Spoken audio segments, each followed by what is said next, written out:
Welkom op de discipelschapsschool van de gemeente Houten. Onze studie van vandaag gaat over het onderwerp waarachtige discipelschap.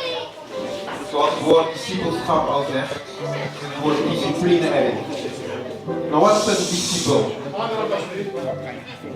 Een discipel, zoals het woord al zegt, wat ik net zei, is iemand die onder tucht of discipline staat. En volgens de Bijbel onder discipline van de Heer Jezus Christus. En een discipel die leert en doet in de praktijk wat hem geleerd en gezegd wordt. Zonder te discussiëren, zonder te argumenteren, volgens de orders op. Amen, broeder. Ik wil graag mijn discipelen naar voren roepen. En we willen in de praktijk laten zien wat het woord zegt over discipelschap. Mattheüs 5, vers 39 tot en met 42 zegt iets heel krachtigs daar.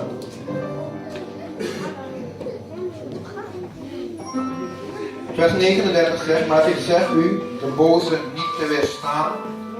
Doch wie u een slag geeft op de rechterwang, keer hem ook de andere toe. Amen.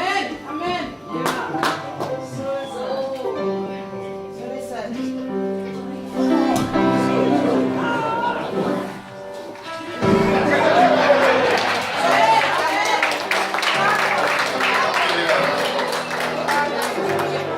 Wie is bereid dat te doen in de praktijk? Vers 40 zegt, en wil iemand met u rechten, dat betekent iets van u afnemen, uw hand nemen, laat hem ook uw mantel.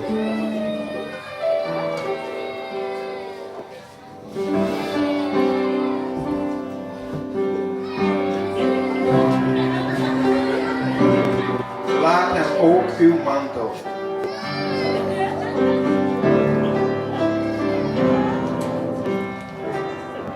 Discipelen, denk wat jullie geleerd hebben op de discipelschapsschool.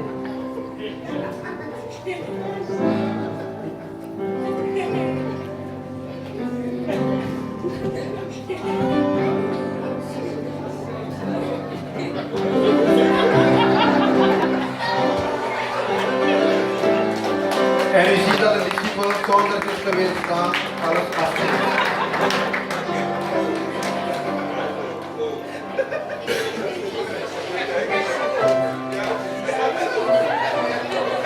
Wat heb je op de discipelschapsschool geleerd, discipelen?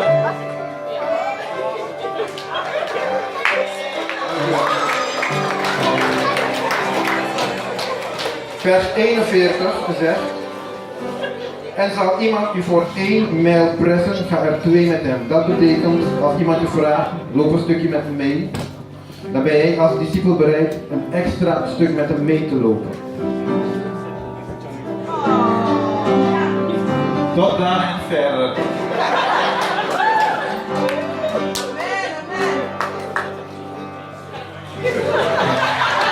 Amen. Waarachtige discipelen.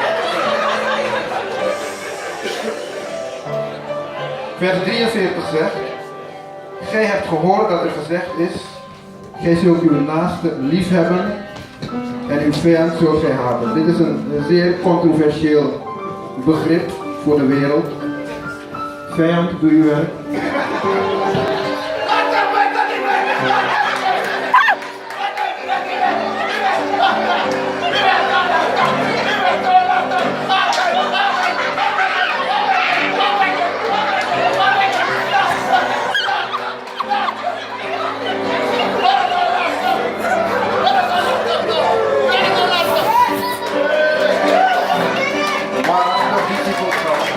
Bid voor uw vervolg.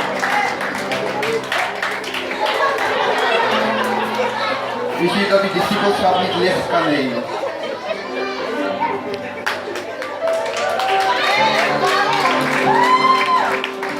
Amen, amen, amen. Wie wil er nog een discipel worden? Trouwens, je zei dat ik het op als je wel.